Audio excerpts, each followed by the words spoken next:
En estos 18 meses del actual gobierno de Guillermo Lasso se mantiene la falta de gobernabilidad, principalmente debido a varios hechos en el debate político que vive el país, la relación del Ejecutivo con el Legislativo, las amenazas de paro a pesar de los diálogos del gobierno con las organizaciones sociales, consulta popular, amenaza permanente de muerte cruzada, juicio político actual al Consejo de Participación Ciudadana y Control Social, la comparecencia de Carlos Pareja Yanuseli, etcétera, etcétera.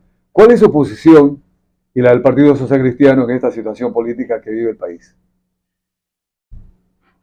Yo no desestimo la importancia de los temas que usted me ha tratado.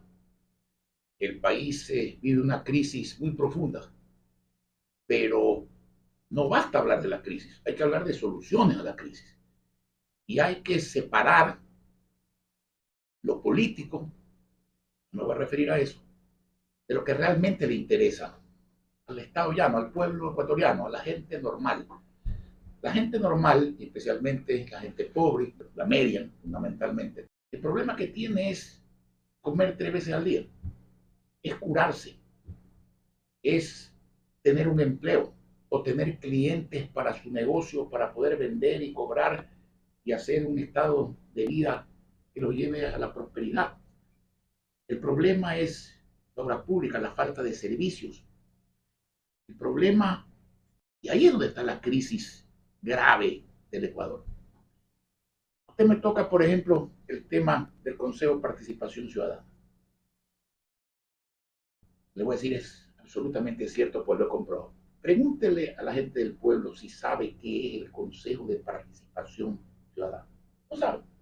Pregúntele si le importa. No importa. Porque cuando usted tiene el problema del empleo, de comer, de la salud, de la educación, de un hijo que no puede entrar a la universidad, que no puede entrar al colegio, no es que estas cosas no son importantes, pero mucho, mucho más importantes son las que yo le estoy indicando. Y para tratarle como ejemplo, porque yo le rogaría, obviamente, depende de usted, que nos enfoquemos en ese tipo de crisis. Y yo no voy simplemente a criticar, ese no es mi estilo, yo soy duro en la crítica, pero también aporto con las soluciones. Porque yo creo que el deber del que critica es decir, esto está mal, pero hay que hacerlo así. No es cuestión de decir, esto está mal, está mal, está mal, bueno, entonces, ¿qué hay que hacer? Vamos, seguimos mal, no, hay que cambiar. El Consejo de Participación Ciudadana es una institución que no debe existir. Es absurdo que en una democracia se cree un organismo que absorbe las facultades y las atribuciones que corresponden en una democracia normal a otros poderes del Estado. Pero se hace una consulta, se va a hacer una consulta, ¿para qué? Ya no para decir lo que debería preguntarse. ¿Está usted de acuerdo que este mamotreto exista? ¿O quiere usted que este mamotreto desaparezca? ¿No? Ahora, la consulta es para que exista, pero para acogerse las atribuciones que tiene el Consejo de Participación Ciudadana y llevarlas virtualmente al Ejecutivo. Acaba el controlado, pues supuestamente controlado, nombrando a quien lo Yo compete. tengo aquí la información del INEC y quiero compartirla con la ciudadanía que nos está escuchando para escuchar luego su opinión al respecto. En materia económica, el país viene creciendo, reactivando la economía y estuvo en el primer trimestre de 2022 interanual versus primer trimestre de 2021 un crecimiento de 3.8%, lo cual es muy positivo. Pero debido a la paralización de junio, esto estaría por bajar a 2.7 en el 2022. Mire, en primer lugar, eso es mentira. ¿No cree usted No, en las no, no, cifras del no, INEC? no, no, no, no, es que no se puede jugar con los números. Y le voy a poner varios ejemplos, ya que a usted me toca eso, de juego de números oficiales. Mire, el día que una ciudad o un país sufre una tragedia, vamos a decir un huracán como fue el Katrina en su momento, o cualquier otro huracán, o una desgracia colectiva, al día siguiente de la desgracia, usted está mejor que el día anterior. La desgracia pasó, ahora está viendo usted cómo resuelve los problemas que le causó la desgracia. Un mes después de la desgracia, usted está mejor que el día siguiente de la desgracia. 6 meses después, usted está mejor que un mes después de la desgracia. La pregunta es, cómo estaba usted antes de la desgracia. Tengo la cifra para compararla. Entonces, bueno, yo también las tengo, pero déjeme explicarle, pues esto es economía, entonces a mí me gusta hablar en un idioma que la gente entienda. Así es. ¿No es cierto? Muy bien. Entonces, usted no puede comparar el 22 con el 21 y con el 20, tiene que compararlo con el 19, porque era antes de la desgracia. Y déjeme decirle lo siguiente, el 19 no es que estábamos en el cielo en el Ecuador, ¿no? Estábamos muy mal también. Entonces, ¿quiere números? Vamos a retroceder los números. Yo les voy a decir los números. Nosotros no hemos llegado al crecimiento malo, nulo, ya se lo voy a explicar, al estado en que estábamos en el año 19. Y mire usted, y no lo digo yo, no lo digo yo. El Ecuador, el Ecuador, el único país de la región que no se recupera de la pandemia. A la cola, el expreso, a la cola de América Latina. ¿Qué sucedió? El Producto Interno Bruto cayó 7 puntos. Y el efecto de rebote, como cuando usted tira una pelota de caucho en un edificio, sube, no es que está creciendo y subiendo y va a volver a subir solita, sino que la pelota rebota, la economía tuvo un efecto rebote saliendo de la pandemia tiene que rebotar. 4.2%. El último efecto cuantitativo de rebote de toda América. ¿Y sabe por qué lo tuvo? Porque las remesas que venían fundamentalmente de los Estados Unidos y de España fueron de 4,1%. ¿Por qué esos países? Pues esos países hicieron lo correcto. En una crisis le pusieron plata en los bolsillos de la gente para que la economía no fallezca. El Ecuador hizo lo contrario, le puso impuestos. Si no hubiera sido por los ecuatorianos que viven en España y que viven en Estados Unidos, el rebote hubiera sido 0. El Ecuador en los últimos años ha tenido crecimiento negativo, porque usted tiene que restarle al crecimiento el 1.54%, que es el crecimiento poblacional. Ha tenido crecimiento negativo. Entonces, mire, y se disfrazan las cifras, ¿no es cierto? Aquí tiene otro disfraz de cifras, ¿no?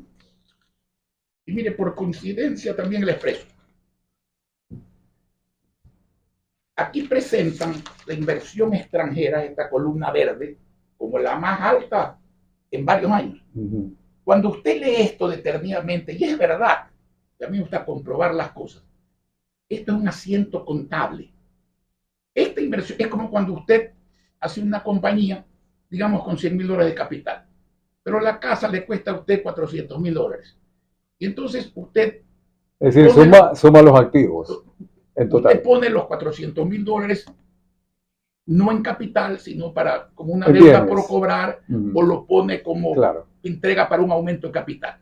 Y años después, usted simplemente legaliza esto y dice, emítame acciones por ese valor. Esta inversión de 600 y pico millones fue hecha hace años.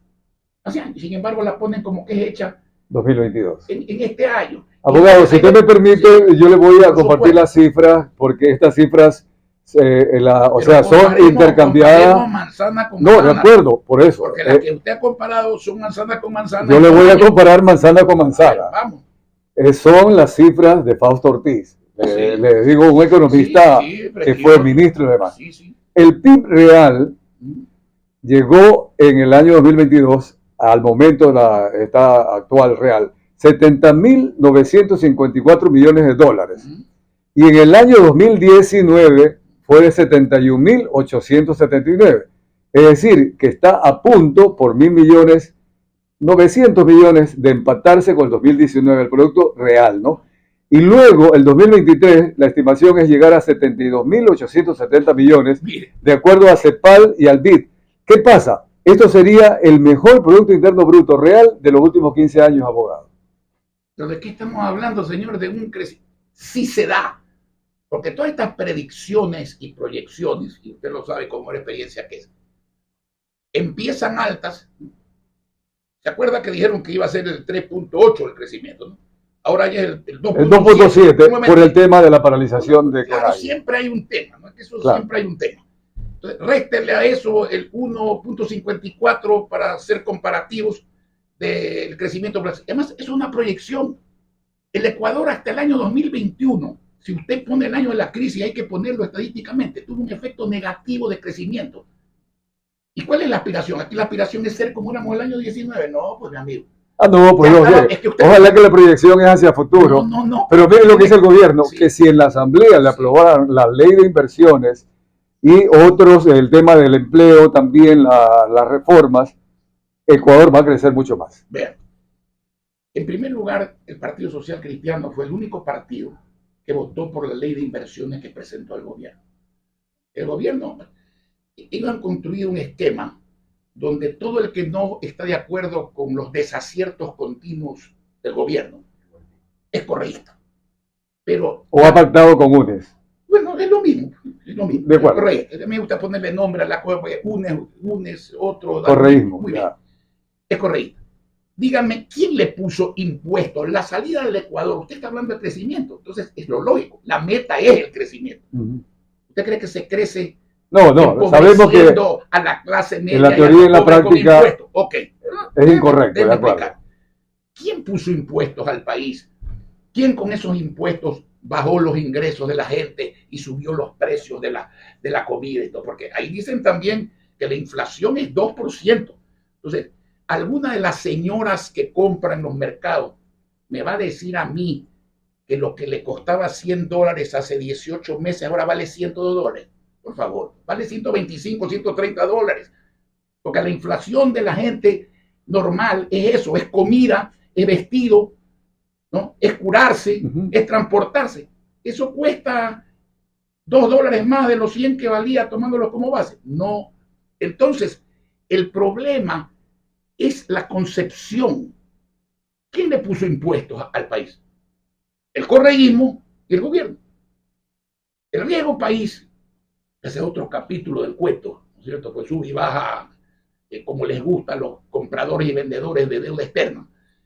El viejo país es un conjunto de visión. No es solo lo económico, no es solo la casa en orden, que tampoco está en orden. Es la estabilidad política, es la percepción que tiene el mundo del tema. ¿Quién puso en libertad? No a quienes habían cometido delitos políticos, sino delitos comunes. El correísmo con los votos del gobierno. El Partido Social Cristiano votó en contra de todo eso. Entonces, la meta es el crecimiento. Pero, ¿qué dicen las autoridades económicas del gobierno?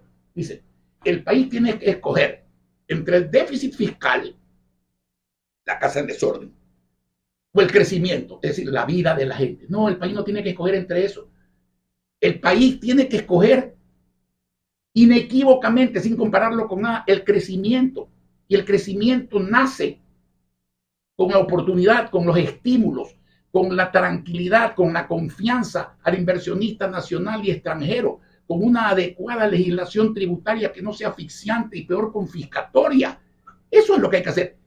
El déficit fiscal, muy importante, bájelo ajustándole el cinturón al obeso del Estado, pues. ¿El presupuesto qué es?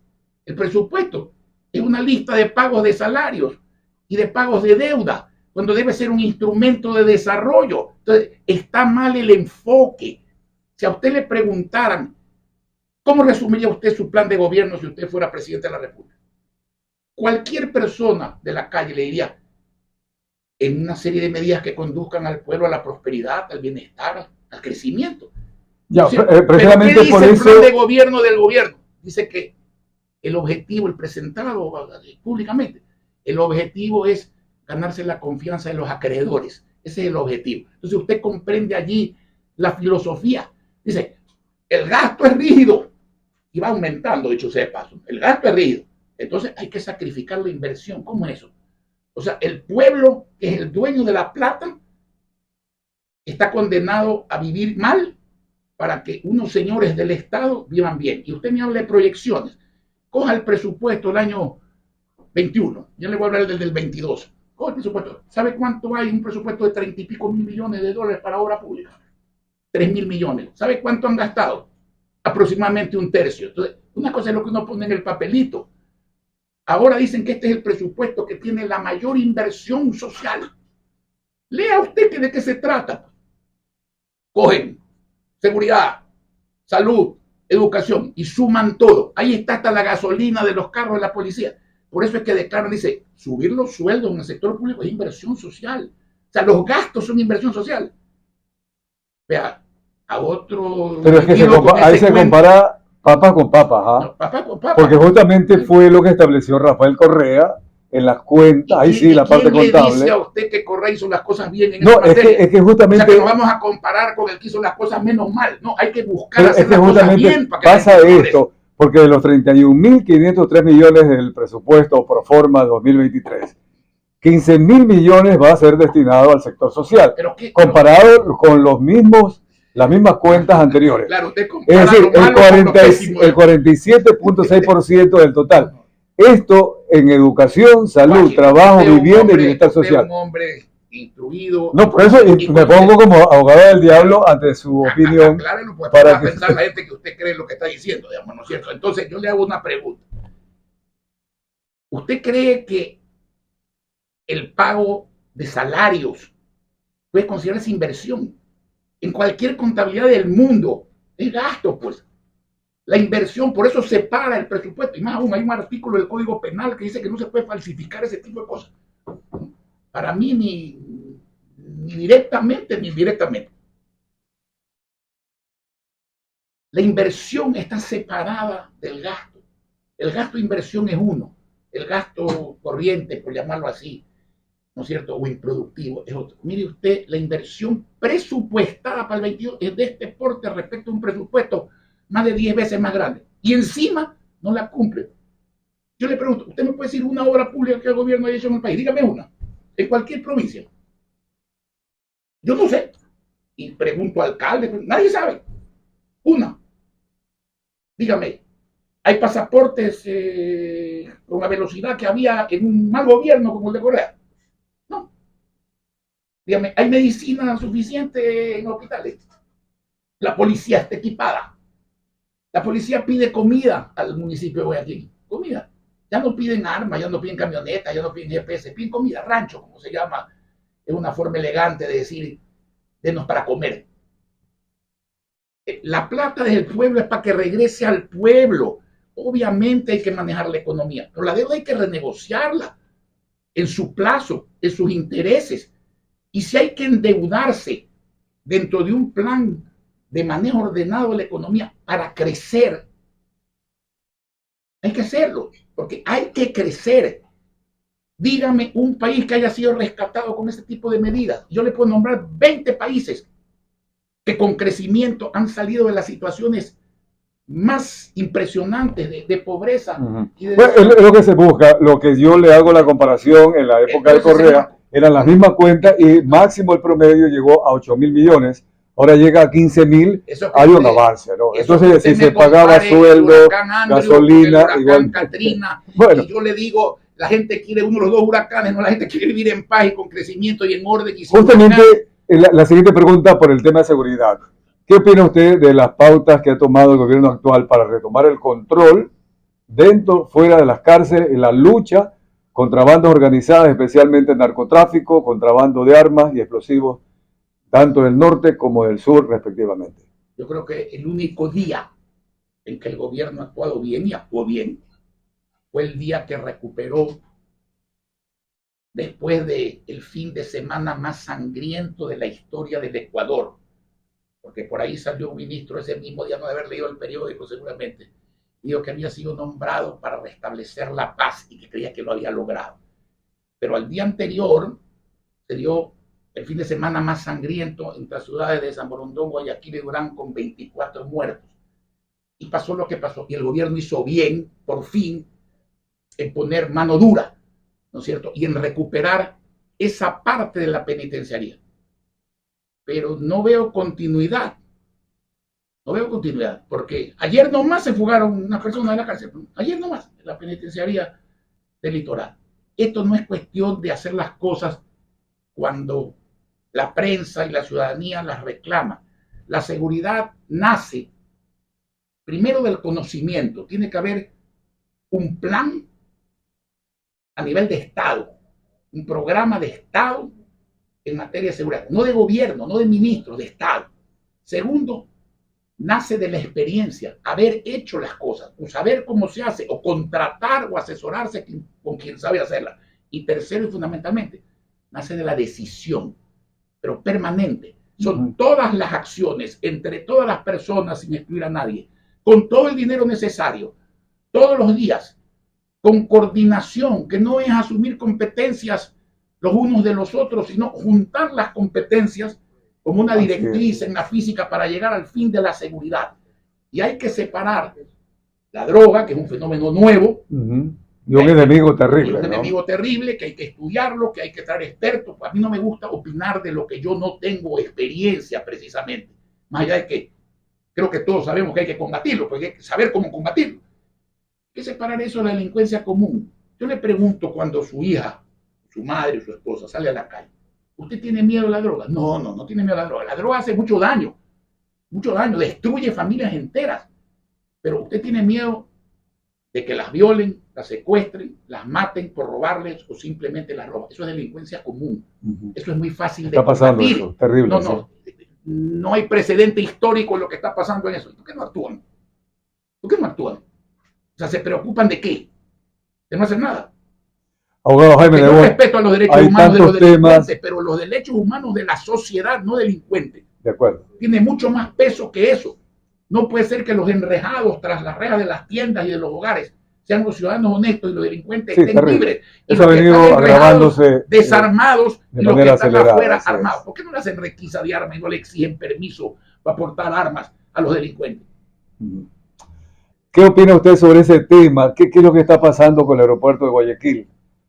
La causa, la raíz de todo este asunto. Con el aeropuerto de Guayaquil no pasa nada. Lo que pasa es fuera del aeropuerto. Y déjenme enseñárselo. Eso es en el islote del Palmar. ¿Debe desaparecer el islote? ¿Las aves? Hay varias clases de animales, ¿no es cierto? Yo soy persona que creo haber dado muestras.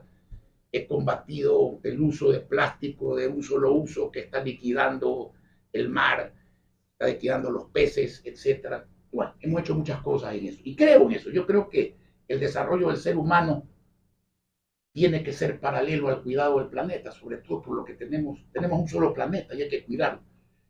Hay varios tipos de animales. Una cosa es la mascota, el perro, el gato.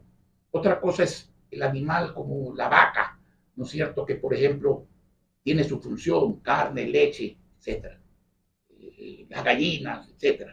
Otra cosa son animales básicamente para transportarse o de carga. La mula, el burro, el caballo, el camello.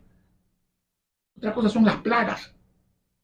Las plagas en todas partes del mundo. Para eso hay, y lo dice la ley actual de carácter ambiental, lo que se llama cacería controlada. O sea, se indica dónde, cómo, cuándo y cuánto. Una plaga distinto, tiene un tratamiento totalmente distinto. Eso por supuesto, eso hay que hacerlo dentro de un esquema legal contemplado en la ley.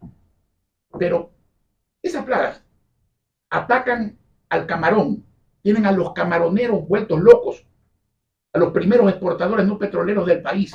Los patillos van y se les comen los camarones, larvas, el maíz y ahora la vida. ¿A quién le corresponde entonces resolver el tema? Primero déjeme decirle qué pasa. Porque los aviones están corriendo peligro. Ayer Covisa proyectó un video. Pasa todos los días. Es que esto no pasa de vez en cuando. Y se meten a las turbinas el patillo de los aviones. Oiga, con 3 patos que se le metan puede caerse un avión. Aquí hay decenas de miles de patos. Pero este video, que es el que ha alarmado, que alguien nos subió a las redes, ese video refleja lo que pasa todos los días. El patillo de noche se va a las arroceras a comer y temprano en la mañana regresa al sector de San Borondón y al frente al área del Parque Los Amanes, acá al sector de Plaza Lagos y regresa en la cercanía del islote que va a ser materia de el Palmar, las inmediaciones. Cuando baja la marea se asienta ahí. Y cuando pasa una lancha o algo que le hace ruido, se eleva. Esto pasa todos los días. En el momento que esto coincida con un avión, señor, el avión se va a caer. Claro. Entonces, ¿quién tiene que hacer esto? Solamente el Ministerio del Ambiente. Y que no me digan que estoy criticando al gobierno, porque la Dirección de Aviación Civil también es del gobierno, no tiene nada que ver en esto. Señor, está en la ley. tienen años que no reglamentan la ley. Ya. Pero ante una emergencia Entonces la demanda es que el esta, Ministerio de Ambiente tome acciones en este tema. simplemente que reglamente la ley o autorice Ya. por esta vez y ante esas circunstancias en determinados lugares y por un tiempo determinado el raleo a través de la cacería controlada para hacer que estas aves migren en su giro a otra parte. De acuerdo. Porque de día usted ve esto desde un avión, más allá de que la velocidad de un avión no permite hacer maniobras como un carro. No, pues, no. Pero de noche usted Claro. no los ve. Uh-huh. Entonces, aquí parece que no ¿Y pasa ellos nada. también vuelan en la noche, estos patillos? Por supuesto. Ya. Es cuando más vuelan. Allá. Es cuando más vuelan. Entonces, aquí, señor, ojalá los futbolistas ecuatorianos jugaran tan bien al passing ball, digamos, como juegan aquí los Pasarse la responsables, pelotita. ¿no es cierto? A pasarse la pelotita. Aquí, la autoridad aeroportuaria de Guayaquil, el concesionario y el municipio de Guayaquil tienen que responder, como es lógico, dentro del territorio del aeropuerto, pues. Pero la ley le faculta solamente al Ministerio del Ambiente este tipo de medidas y tiene que tomarlas. Y tienen que responsabilizarse si no lo hacen de lo que aquí va a pasar, que es muy grave. ¿Por qué votar por el Partido Social Cristiano en febrero 2023? Alcalde de Guayaquil, San Borondón, Durán, Daule, Milagro, también por la provincia, por la prefectura. Digo en menos de 15 segundos. Nadie es perfecto, pero cuando alguien quiere decir que es mejor que otro, tiene que demostrar que ha hecho más que el otro, ¿no es cierto? Y yo pregunto, fuera de quienes hemos representado en Guayaquil y Guayas a la lista 6, ¿quién de los otros ha hecho algo cuando no lo ha hecho mal? ¿Quién? Eso lo sabe el pueblo y por eso el pueblo votará 6.